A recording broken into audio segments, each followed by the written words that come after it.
Welcome to Coffee with Karan. Okay, just kidding.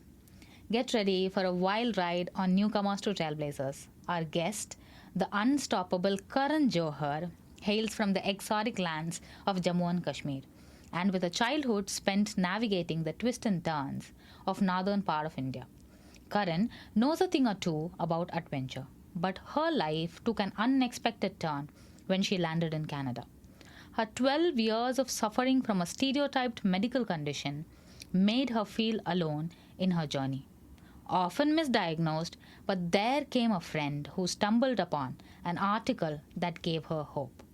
Karan realized she wasn't alone in this journey. She channeled her inner superhero and started a non profit organization to save the day. Now she is here to spill the beans on her mind blowing transformation and culture shock. But hey, let's not forget to ask Karan if she's ever been teased about her name. Trust us, you won't want to miss her hilarious response. Get ready to laugh your socks off with this one of a kind guest. Welcome, Karan. Welcome to the show. Thank you so much, Manisha. So, how are you? I'm good. I'm good. I'm looking forward to some time off. Mm-hmm. It's the year end, Mm-hmm. so I am filled with gratitude. I'm looking back to what a great year 2023 was, even though it wasn't very great for a lot of people. As we know, it's not going well for a lot of us in the world. I am just sitting in my own privilege Mm-hmm. and acknowledging it, but being very grateful for how the universe has been so kind to me. So Mm-hmm. it's a good end to a year. Okay. I asked you a question which you strategically avoided. Let me start there. So, Karan Johar, tell me, do you really get that often? Well, like when you were growing up in India, did you get that often? Hi, Karan, here's your coffee, or Coffee with Karan season 1, or anything at all. Let's start from there. I think I've gotten a lot of attention because of the Karan Johar. Mm-hmm. Or I would say he has gotten a lot of attention because of me. Oh. But yes, I mean, I've had those silly, lame, so where's the coffee, Karan? Or is Karan Johar really your relative? And I remember, like, when I was a kid, me lying through the roof and be like, yeah, of course, he's my cousin. Well, that's a long lost cousin, though. I haven't seen him, like, since he was born.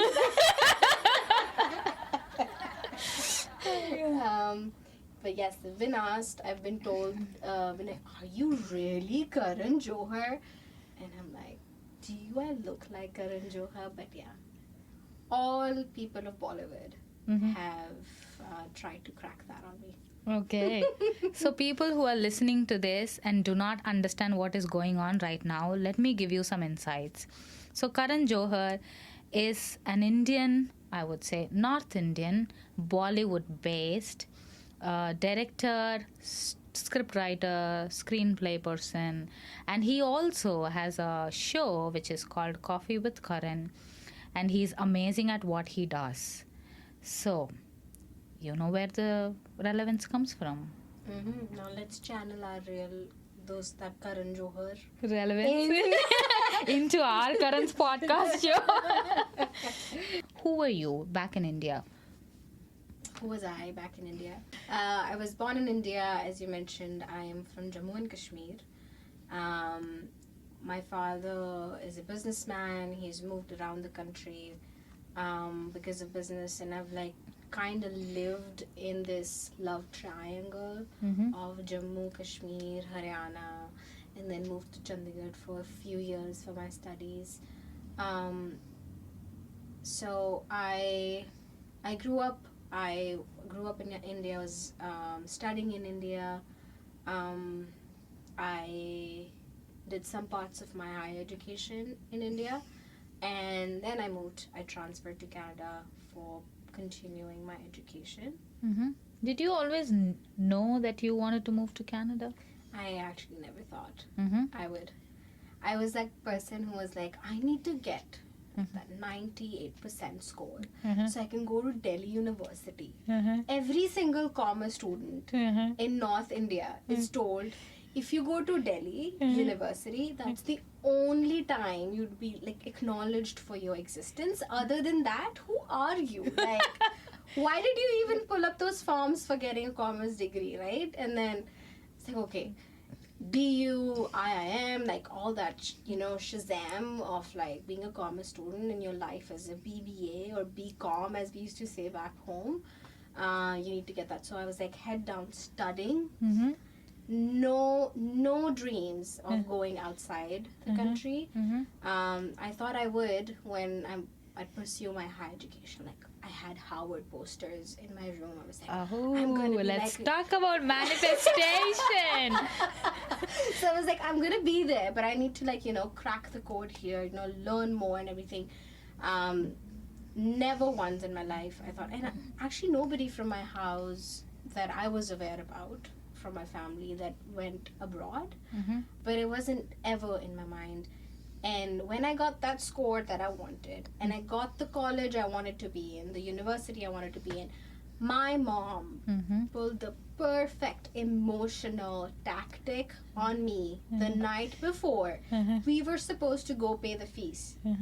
If you have to go that far, why don't you go far away? So that, you know, I feel like my daughter cannot come meet me because she's like 16 or 20 hours away from home. Not like because she has to change 4 buses or take a flight to come home. And I'm like, what? Where are you getting to? No, then you go like all people do, go to Canada, go to Australia, go to America. And I was like, I'm not going anywhere. I worked my ass off. I did party. I had no relationships. I'm not doing that. Like, I'm doing what I want to do. But it didn't happen. It was literally like, we're on the highway. If we take the left, we are going to Delhi. If we take the right, we're going to Chandigarh. You need to choose where to go. I was crying in the back seat, and my dad took the turn to Chandigarh.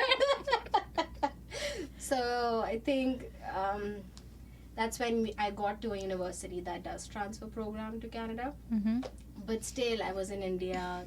She kind of had her way of like showing me the dream to go out, but still be around her, like 2 to 3 hours away from her. It was a good experience, and then I ended up going afterwards. So this longer answer was to tell you that I did not think I'd ever go to a different country to do my bachelor's. Okay. Yeah. Knowing that you did not know that you were visiting Canada or for education or otherwise, Yeah. what were some of the culture shock experiences you encountered during your transition? There were many, like many of us. And I think there are few that there's some tangible culture shocks that you can, you know, tell somebody's going through just because they've moved to a different country altogether. And there was some intangible that you get this sense of that you're drifting away from who you know you were. And then it's a big hit until like both the tangibles and intangibles, you know, they come after you together. So what I'm saying is, like many other people, like I did feel like, you know, the language was an issue. Even though we speak, English is taught to us from what, like kindergarten. I've been asked questions like, oh, your English is so good. Oh, tell me about it. Tell me It's about like, how do you speak such a good English? And I'm like, because we taught English there, like it's like what, like 3rd, 4th, whatever language, but it's like mandatory for us to. But even though it was hard for people to really understand, and I think a lot of it also came from like me not having a lot of confidence in myself. And this is something that I'm trying to battle too, and I think it's one of that residue of a culture shock that I can talk about, is that, and that's the intangible piece. There's a part of you that you start losing on because once you move to a place that's not yours, a place around which you've made your identity, you know more there, right? And you're by yourself, it like challenges you in every single way possible to be like, let me test you if you truly are what you think you are, right? And I think we get through it in all phases of life. If I was in India, I would have gotten through that too. But that was one few challenges. Language was an issue. The perception of success is very different. I was still starting on, but like, you know, the ethic of like always working hard, and like there's no other way than working hard, right? Always working, hustle through it. And if you're not hustling, you're not going to be successful. Yeah. You know, you still have to. My mother used to say it. She's like, you know what, if you have to be, and I keep that in my mind. What she used to say is that it's like bhakti, as in, for people who don't speak Hindi, bhakti means like Devotion. That's the right word, devotion. So it comes with a lot of, what she meant to say was it was a lot of discipline. You have to follow to be successful, which is very true. But the way the discipline around us was like, you have to 24/7 be devoted to what you're doing. There was no social life. I thought I was emotionally intelligent, but hell no. That's why I never thought that. I always believed I was emotionally so dumb. and I came to realize I was right. After I moved to Canada, I was so dumb emotionally. I wouldn't say, Manisha, I've met you. You're a very intelligent human. I wouldn't say you're dumb. But sometimes we both, like people like us, we are raised on IQ, not EQ. Yeah, like there's so much appreciation for like the tangible societal success over like, hey, are you taking care of yourself? I'm so proud that you drank 2 glasses of water today. Nobody said that to me. But you see that here. People look at you like, why are you working over a weekend? Like, why have you not planned your weekend? Why aren't you going out? I was like, okay. I don't know. Yes. So I think that's some of the culture shocks, and it made me rethink. It was really hard to navigate them, very, very hard. It shattered so many pieces of me that I held so close to myself, that I'm a hardworking person, I'm a person who's always available, I'm the person who's devoted, I'm the person who can trust, I'm the person you can, build ideas, make change, impact, and everything, right? But the way I was getting to it was in which I wasn't sustainable, because I wasn't thinking about myself. I forgot that if I'm not taking care about myself, I won't be able to deliver on them, right? There'll come a point where it'll be like a dead end, right? Yeah. You'll be gone. And clearly that happened, because I was no more with my parents. I thought like, oh my God, I'm such a rebel. I'm making changes. I'm like blowing waves back home. Idiot. Like, Acknowledge that.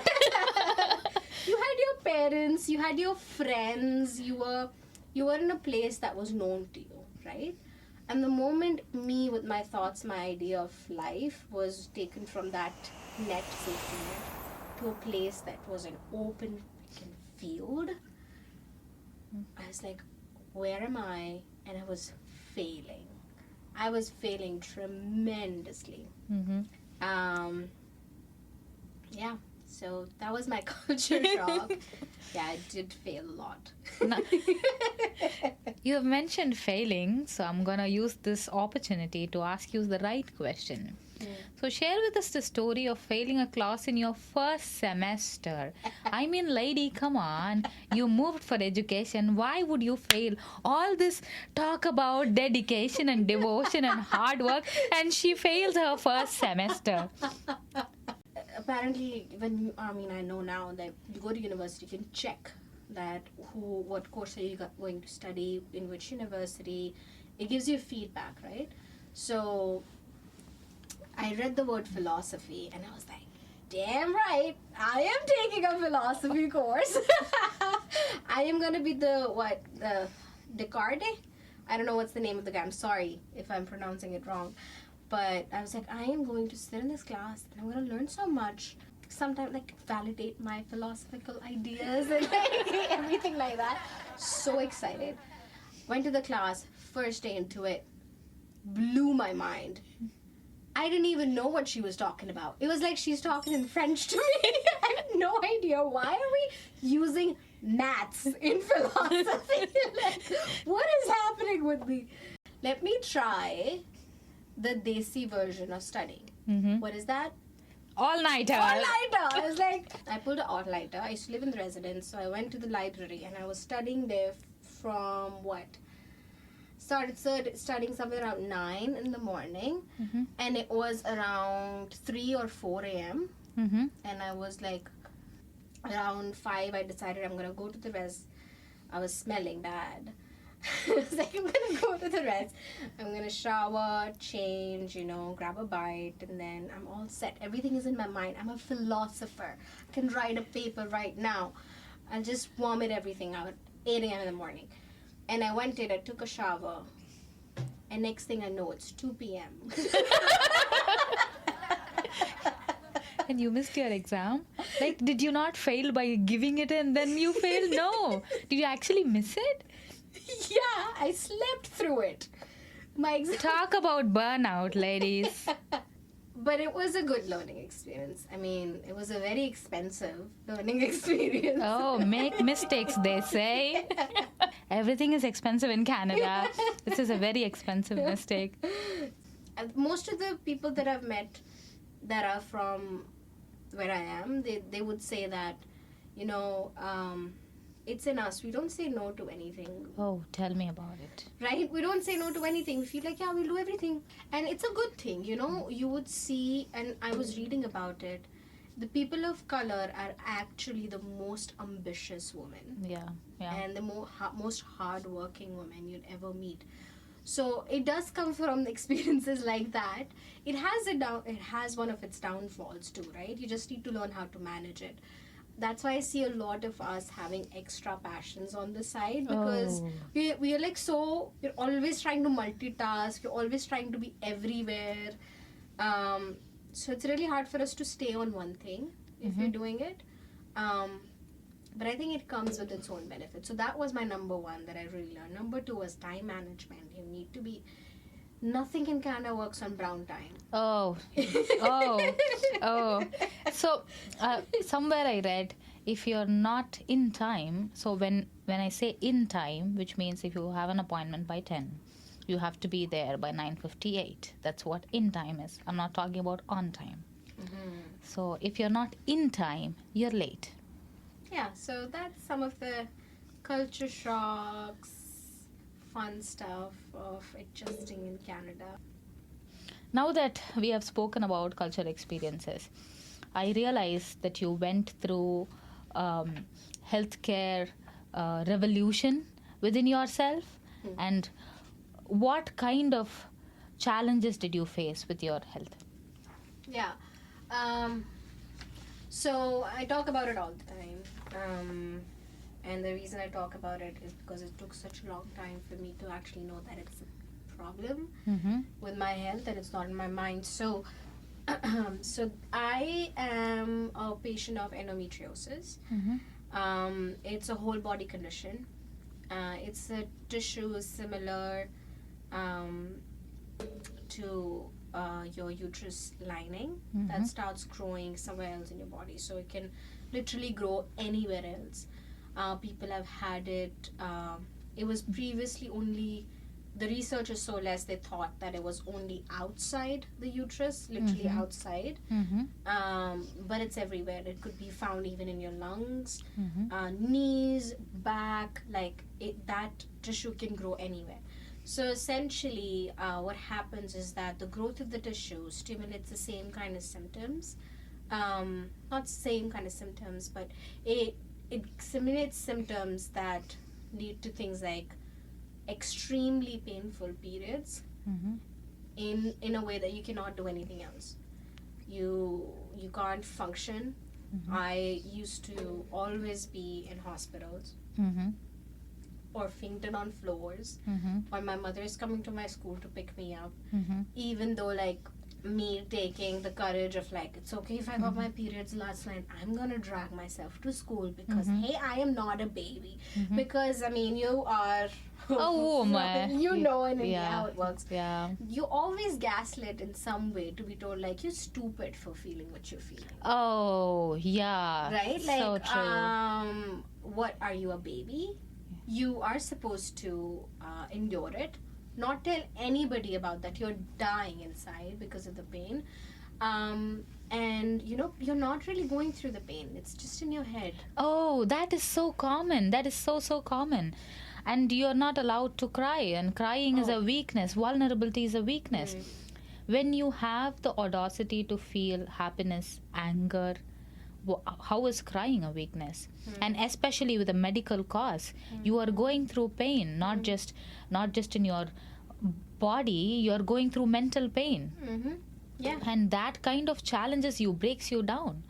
But the understanding of women's health is so less, or it's so stereotyped, and it's so unwelcome, and it's such a taboo. People don't really encourage speaking about it. Women don't. Oh, yeah, true. Women don't. Yeah. And it's like it's a consequence of patriarchy. It's a consequence of how they're gatekeeping the same cultural narratives and patterns, because somewhere down the lane they were traumatized to just be a part of it. Mm-hmm. It would never be the man, like you would never hear it from a man telling it to you that, hey, what the hell are you doing? Mm-hmm. It'll always be a woman telling you, what the hell are you doing? Yeah. Right? And it's so sad. I mean, I'm so happy to see that now in the generation that we are, in generations before, they've started to fight. Yeah. They started to build that community. They started to love each other. They started to not compete with each other, specifically as women. Yeah. Like, we're told in some way to like keep on bashing on each other, keep on like slut shaming, we do it to us, our own. It's because of how the systems around us have always made us to keep on doing that. But now we're trying to be like, why the hell am I even picking up on you? Yeah. Right? Why can't I just be inspired by who you are? Or support the cause that you are doing. Support you, or whatever choice you're making in your life. Why can't I let you just be? How does it affect me, man? It doesn't affect me at all. And that's the very concept that you see when you are creating these taboos, specifically in women's health. They're all based on how society wants you to be. Or, if you go back to before Christ time, if you wanted to be Columbus and go around the world the wrong direction and say, landing in Caribbeans, you are in India, and keep on telling them you're Indian, you're celebrated in America, right, for doing that. But if you were a woman, if you did that, she's a witch. Burn her. Oh, yeah, you were right. Right? And this is me taking it from a Netflix show that I just watched. I'm so sorry, I don't even remember the name of it, but he's a very popular comedian. The point here is that there's so many constraints around how being a specific gender, identifying with a specific gender or not identifying to a gender is stereotyped to be like, hey, you're somewhere less than, right? Yeah. And it plays into so many things. And that's exactly what happened with my journey in endo.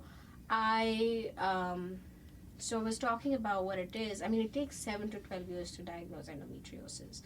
And a lot of the prolonged time period comes from the fact there's not much research done into it. And the research, I was so surprised to know when I started to read about it. And it wasn't until one of my friends actually, who saw me suffering here in Canada with the pain and couldn't believe that somebody could go through this much pain, was like, you're gonna die. Like, I don't know what's happening. I don't know how to support you.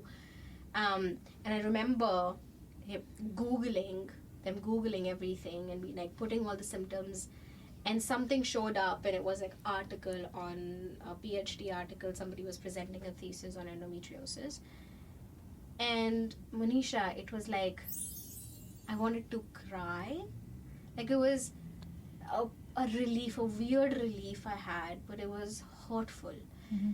It was like for the longest time, I wasn't lying. Like I was gaslighting myself. I was like, I'm stupid. What is wrong with me? Like, why I'm the only kid in the classroom, passed out on my desk, drenched in my own sweat with pain because I'm getting my periods. Why are other people not going through it? Right? Like other people used to tell me, yeah, we are also going through period pain and like it's hurting, but they still were like around, they were still studying, or like maybe they were good at pretending. I don't know. I wouldn't, maybe they were not good at pretending. Maybe they were not going through what I was going through. Yeah. Right? And it all made sense. And I was like, I need to like dig more deeper. And then I started reading more and more and more.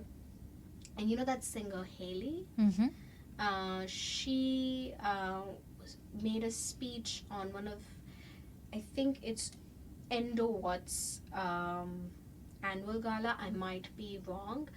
But there was a gala in which she's an Endo warrior too. And she tells her story. And I'm like, she's stalking me. Mm-hmm. Like, this is me. Mm-hmm. Somebody's telling this. Like, I'm not alone. Mm-hmm. And next thing I do is I book an appointment with a doctor and I tell the symptoms and everything. And he's like, yeah, I think you need to go through the diagnosis. Mm-hmm. And the reason I was so blessed, the reason I got a doctor telling me that it could be that is because his own wife Mm-hmm. had endo. Mm-hmm. So he could be like, okay, yeah, sure, maybe you need to, Mm-hmm. right? But I didn't know until I went back home that there's so much more to endo. Mm-hmm. The reason it takes you 7 to 12 years is that they'll keep on misdiagnosing you for PCOS. Yeah. They'll keep on misdiagnosing you for things like there's a term for painful periods. I'm forgetting the term, but like it's a medical condition. They'll diagnose you for that. Mm-hmm. They'll diagnose you for IBS, irritable bowel syndrome. So there's so many other things that they would diagnose you for. The reason is because it is invasive. The only way for you to really understand right now with the research that they have is to do a laparoscopy and find Mm-hmm. that growth. Mm-hmm. And the battle to that is very hard Mm-hmm. because your own caregiver Mm-hmm. is not giving you the right information. Like they will, when I went back home and I told my gynecologist, who's been with me for throughout from 6th grade when I got my periods to now, when I was in her office talking about endo, on my face telling me that I don't have it. I'm like, how do you know? And she's like, okay, like, I mean, your symptoms do match, but you don't have it. And I was like, you've not tested me for endo. How can you tell me that? No, you have to trust me. I've been with you for 12 years. I was like, What is this? You're not part of my body, are you? I was like, that's the point. You've seen me suffering through it for 12 years or more than that. And you're telling me that, Karan, whatever you've been going through for 12 years is in your head. It's not true. You don't have PCOS. You don't have IBS. Like, I diagnosed you for that. I gave you medicines. But then we figured out you don't have it. Then we thought you have IBS.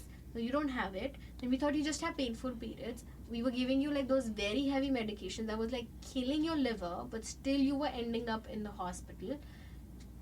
Then I was like, okay, maybe she just is acting up because I was like having those pains even though I was not in periods.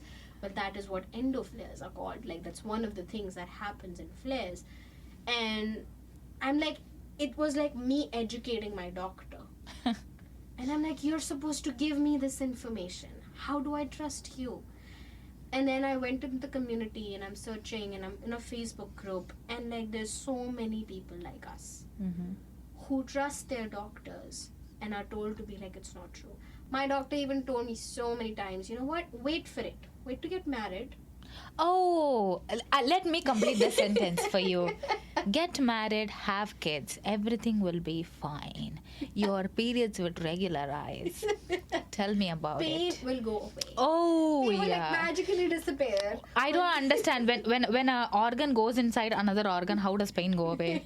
If only things were that simple, wouldn't everybody do it all the time?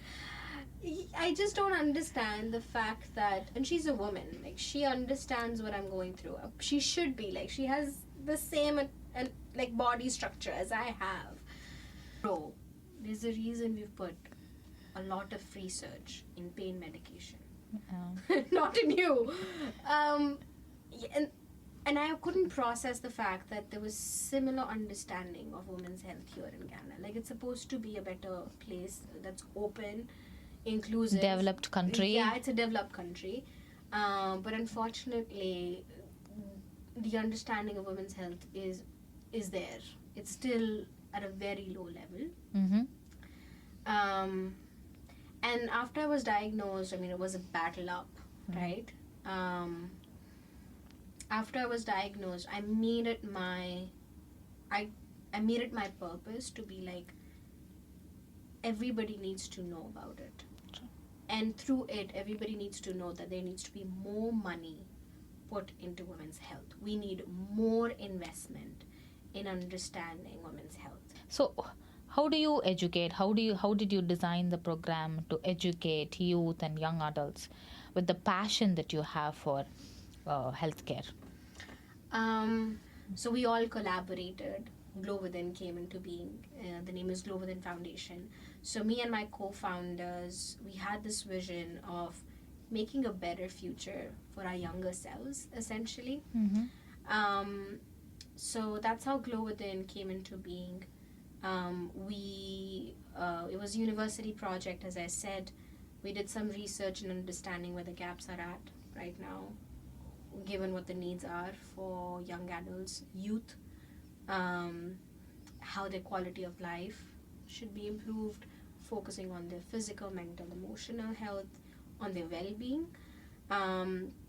So the way that we do it is now we have age-specific, of course, the programming, but the programming is around, if I usually put it in this way, it's a holistic approach. Mm-hmm. We talk about things like external factors. When I say external factors, it's like this community that we have. Mm-hmm. This idea that we always, as women identify, we're always fighting, competing with each other for some reason. And there's so much progress that I've seen in the world right now, in which I've seen way less women do that. They're always supporting each other. So many of us that I've seen, right? So that's when we bring that knowledge in our programming, in one of our programmings, in which we talk about the importance of community. We talk about these social standards, how they shape the way we think about each other. It also touches on point of like humanity, touches on point of like how you can be better with each other. It talks about points like changing the mindset from being jealous to being inspired. Like, what's the difference? How do you get there, right? Then we go into the physical body, and that's when we talk about things like endometriosis, like trying to understand your body. For younger kids, we talk about basic concept like what's menstruation, what happens, what's like a healthy menstrual experience, what's a hygienic menstrual experience. So it's basically like a guidebook of if you're getting your periods for the first time, if you've had it, like you're really trying to understand what's happening in your body at that time. We talk about all that cycles that you go through to educate them why are they feeling what they're feeling during those times. If when we're talking to a little bit of more mature audience, we touch more deeper into like PCOS, endo. We talk about different vaginal infections that are so common that all of us go through, but we're not talked about. That idea of disgust and unhygiene and being bad associated with it. It's like trying to debunk that, and how it's very natural for you to go through it. And then we go into the emotional health piece of it. Once we've gone through the physical, we go to emotional. we talk about things like healthy boundaries, how to establish good relationships with your family, with your friends, with your peers. What does having boundaries look like? What does not having boundaries look like? A little bit of mature audience. We talk about what are your values, what do you believe in, what do you know now, and then your attachment styles. One of our advisor actually with our team worked in building that programming around talking about healthy relationships and the attachment styles. So that's very, people like it because it's something telling you about like why do you behave a certain way in a relationship, right? It takes away that guilt from I am, that labels of like I'm so anxious all the time, or this person is so clingy. Like taking that labels out of it and making it more like, I don't want to say scientific. It is scientific in some way, but rationalizing it more for them, right? That's the whole point, and that's the purpose of Glow. So you can glow within. It's amazing to hear that there are people who actually put in the effort to educate young adults on their body and their and sex education for that matter. Sex positive conversation is such a taboo.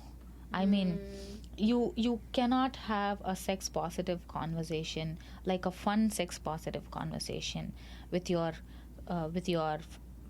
for that matter siblings, your parents, your friends, and they give you that look like, I'm so glad somebody else is actually doing the work, which in a way I'm also passionate about, and I'm happy to see that is creating impact in young adults.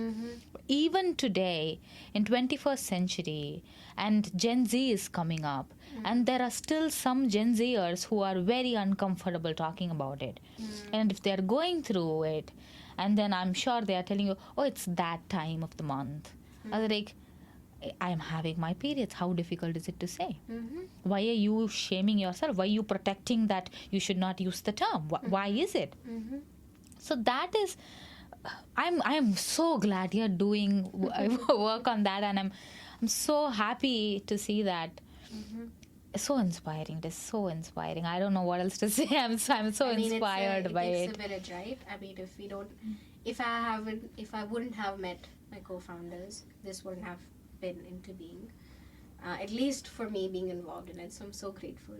The team that puts in so much effort, the advisors, the volunteers that just graciously give their time to build it, right? So it does take a village to do a work like this, but it'll keep on going for sure in some way or the other. We have spoken about multiple cultures. India in itself is a multicultural country. And we have spoken about Canada, and Canada is a globally multicultural, right? And you have your co-founders, you have your volunteers, you have your advisors. How do you prioritize culturally intentional leadership in your nonprofit? That's a very good question. I think a lot of I'll take a step back here. Inclusive leadership takes a lot of courage. So even though it is a no-brainer, right? The fact that we've lived in colonial systems for so long, it's hard for us to change the way and adapt to a way of knowing that people are not aware about.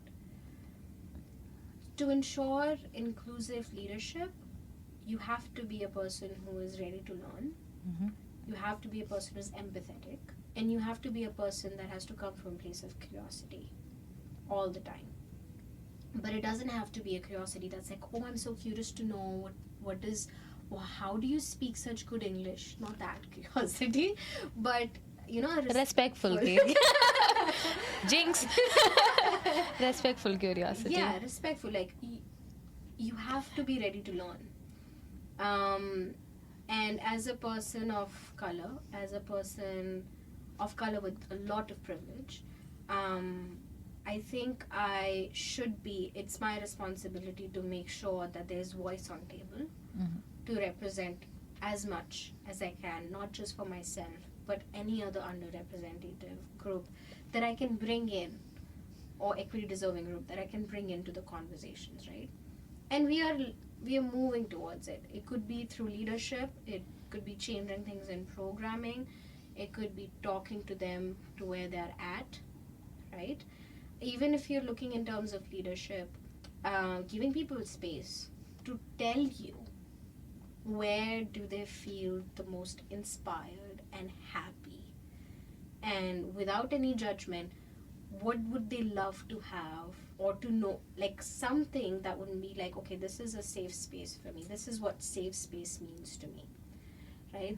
This is what, and once you give them the safe space, you have to give them the brave space too. It's not just saying that you're safe, you can say whatever, but you're not making them empowered enough to say that this freaking matters to me, this is hurtful, right? This is wrong. Saying, challenging, creating that environment where anybody can, challenge anyone in a respectful way. People are open and curious. You have to curate that. And I'm not saying, I mean, I'm so lucky to be always surrounded by leaders through my work that have been doing so great work. Like, they are the ones that are like pioneering inclusive leadership.